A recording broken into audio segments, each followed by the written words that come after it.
Yes, you and I have been talking about this for years, and it's finally here. I mean, we know the causes, but if you try and explain it to the general public, they only understand what they see. They see the price of gas rising, and they think, it's it's either Ukraine or it's whatever, or it's greedy Exxon, or whoever they want to blame. And of course, the politicians pander to it. I mean, people like President Biden are talking complete nonsense. Now, whether they actually understand a little bit more than they're letting on, I couldn't possibly comment. But it is their job as a politician, unfortunately, to talk nonsense. And that's, they're very good at it. Another example of that is blaming the people themselves. Oh, it's the wage price spiral. It's people demanding higher wages. People were demanding higher minimum wage. People were demanding raises, and that's what's driving inflation. Yeah, you're absolutely right. It's that, or it's greedy capitalists, or it's the truckers, or it's it's the shipping companies. They shouldn't be charging so much. Yeah, I mean, they will blame anyone and everything, other than try and explain the real cause. And apart from anything else, I mean, the government has benefited from the transfer of wealth through debasing the currency.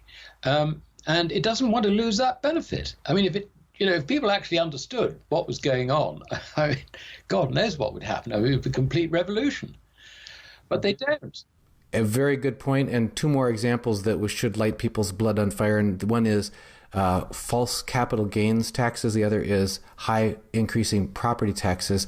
At least in the U.S., the way it works is if you own something, anything, whether it's gold, silver, or anything, and it increases in nominal value, and you sell it for a higher nominal price than you bought it for, you owe tax on the difference of this supposed gain, which was absolutely engineered by this debasement of the currency. So it's basically saying, this thing that you own, we get a cut of it. Why? Because we say so. It's just the government stealing directly from you. And secondly, if you so-called own your own home, the American dream has always been to own your own home. So you own your home. Really, try not paying your property tax. And as the comparative prices around you go up and up and up in your neighborhood, they revalue your home, and now you owe more and more and more property tax just for the privilege of owning this thing that you already supposedly owned. It's the same everywhere. Governments are reluctant to index things. I mean, not that indexing is something that can work anyway, but it at least gives some relief from the debasement of the currency. But as John Williams points out, soon after they started doing this in 1980, they found means to reduce the impact on government finances, which basically means that they found means of not compensating you for the debasement of the currency, as reflected in rising prices. And every adjustment that government makes to the method of calculating indexation is in their favor. So why people think, government is a good thing or whatever, I mean, it's completely beyond any logic. I mean, it really is. And we've got to the situation where government is far too expensive for the people to pay for it. And that is the reality. I mean, in this country, we have Boris Johnson, who was elected into office as a sort of pretty free marketeer type. And he is now turned into one of the most virulent statists you can imagine. The answer to anything is just chuck money at it. And he's sort of claiming that, we will only cut taxes when we can afford to do so. And he's been told that by the Treasury, because the Treasury is completely aware that if they have to run large deficits the whole time, it'll just undermine the currency, and interest rates would have to shoot up, and the currency will be debased. It's as simple as that. The Treasury knows this. What the Treasury will do is it'll turn around to the ministers and say, right, we need to have the revenue. The most important thing is to balance the books. And if you want to spend more money, then it's quite simple. You'll just have to raise more taxes. And that's what is now happening. And we cannot afford our government And I would venture to suggest the same is true in America. It's certainly true all around Europe. I mean, think of the poor French. France. By the time they take in the sort of, not only the government, but its sort of quasi-monopolies, which it sort of owns at arm's length and all the rest of it, sort of manufacturing, the aerospace stuff and, the car manufacturers who are effectively, sort of in league with government.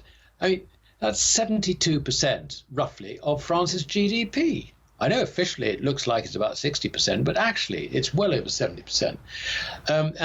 What does that leave? I mean, it leaves the rest of the country in sort of as poor peasantry, and they're living almost as they've always lived. And this is part for us as visitors. This is the charm of France. You go into rural France, little town, and there is the market. And it's all a cash business. It's people growing things and selling them in the market for cash and all the rest of it. The operation of these auberge, the inns and so on and so forth, that's all a family affair. Just keep it in the family. You don't pay anything out. You don't declare your taxes or anything like that. So they're living sort of almost on the breadline. And we think this is, it's just lovely to see the French. Isn't it wonderful to see how they live and all the rest of it? But my God, the attitude that comes with this is really quite terrifying. It means that all these people actually think it is wrong to make a profit.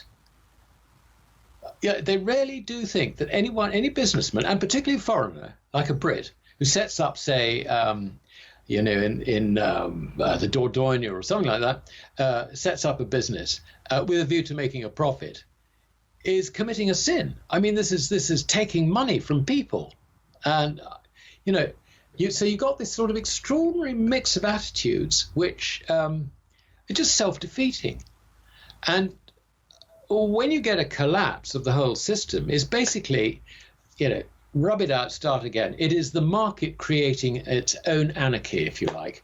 That's the only way in which this government can be ended is by the anarchy of the market.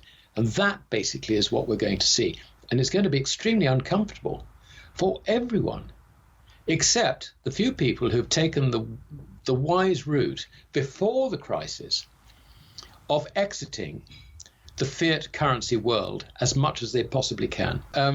Go to the Gold Money site, hit the Insights tab, or rather Research and then Insights, and I publish an article on Thursdays, sort of afternoon EST, and I do a market report on precious metals on the Friday as well. So that's the sum total of my contribution, I'm afraid, apart from the odd podcast with people like you.